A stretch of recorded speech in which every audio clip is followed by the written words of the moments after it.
UP के बांदा से एक ऐसी खबर है जिसको सुनकर आप भी चौंक जाएंगे।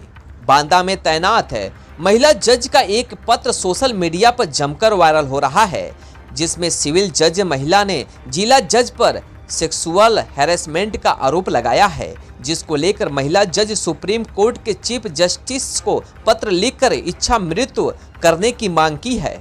महिला जज ने इस पत्र में लिखा है कि बाराबंकी जिले में 2022 में तैनात थी, तब वहां के जिला जज ने उन्हें शारीरिक और मानसिक प्रताड़ित किया था, जिसके बाद पीड़ित महिला जज ने इस मामले को लेकर याचिका भी दाखिल की थी, लेकिन उसे खारिज कर दिया गया था।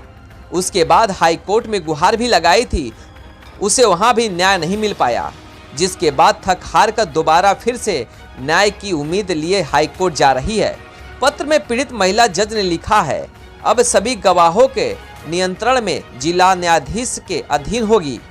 हम सभी जानते हैं ऐसी जांच का क्या हस्त्र होता है। जब एक जज अपने न्याय के लिए दर दर भटक रहा हो तो दूसरों को क्या न्याय दिला पाएगा। इतना ही नहीं, महिला जज ने अब जीने की कोई इच्छा नहीं जता रही है। न्याय देने वाली महिला पिछले 1.5 साल से एक चलती फिरती लाश बनकर रह गई है। पीड़ित महिला ने कहा, मेरी जिंदगी का कोई मकसद नहीं बचा है, कृपया मुझे अपना जीवन सम्मानजनक तरीके से समाप्त करने की अनुमति तो दे दीजिए। वहीं वायरल पत्र को संज्ञान में लेते हुए सीजेआई डीवाई चंद्रचूड़ ने इलाहाबाद हाई कोर्ट से रिपोर्ट तलब कर लिया है। मामला बांदा जिले में तैनात महिला सिविल जज अर्पिता साहू का है।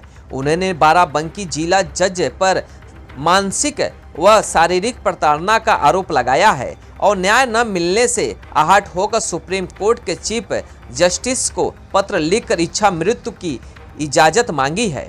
महिला जज बांदा के बवेरू कोर्ट में तैनात है और बांदा शहर के सर्किट हाउस में एक कमरा अलॉट कराकर निवास कर रही हैं। वहीं सिविल महिला जज ने चीफ जस्टिस को पत्र में क्या लिखा है, ये जानकर कई सवाल खड़े हो रहे हैं। मैं इस पत्र को बेहद दर्द और निराशा के लिए लिख रही हूँ। इस पत्र के माध्यम से मैं मेरी कहानी और प्रार्थना जाहिर करना चाह रही हूँ। इसके अलावा मेरा कोई मकसद नहीं है। मेरे सबसे बड़े अभिभावक सीजेआई मुझे अपना जीवन समाप्त करने की अनुमति दे।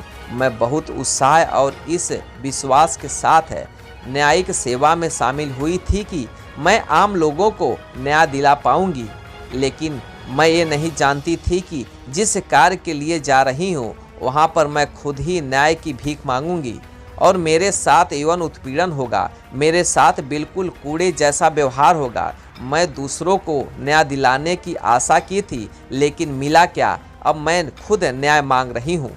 इतना ही नहीं, महिला जज ने पत्र में लिखा है कि जब वह बाराबंकी में तैनात थी तब वहां के जिला जज ने उन्हें रात में मिलने को लेकर दबाव बनाया करता था, जिसको लेकर उन्होंने हाईकोर्ट इलाहाबाद में भी गुहार लगाई थी, लेकिन जज होने के बाद भी उन्हें न्याय नहीं मिला। पत्र में पीड़ित महिला जज ने लिखा है कि एक जज होने के बावजूद जब उन्हें न्याय नहीं मिल रहा है तो आम जनता का क्या हाल होगा।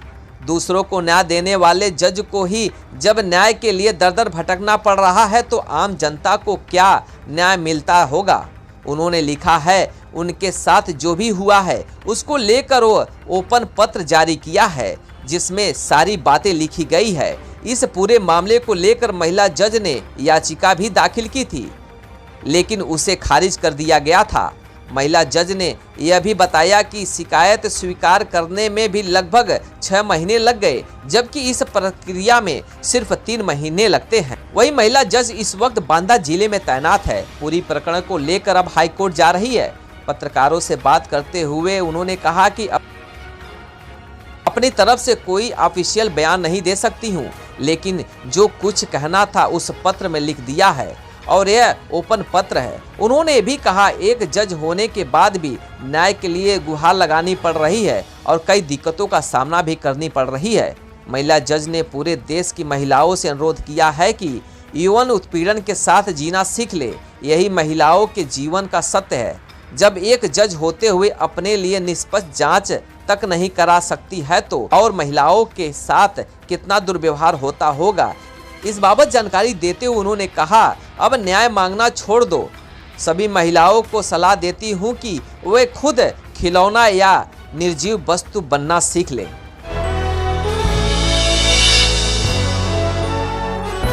आप देख रहे हैं भारत न्यूज, हर खबर आप तक।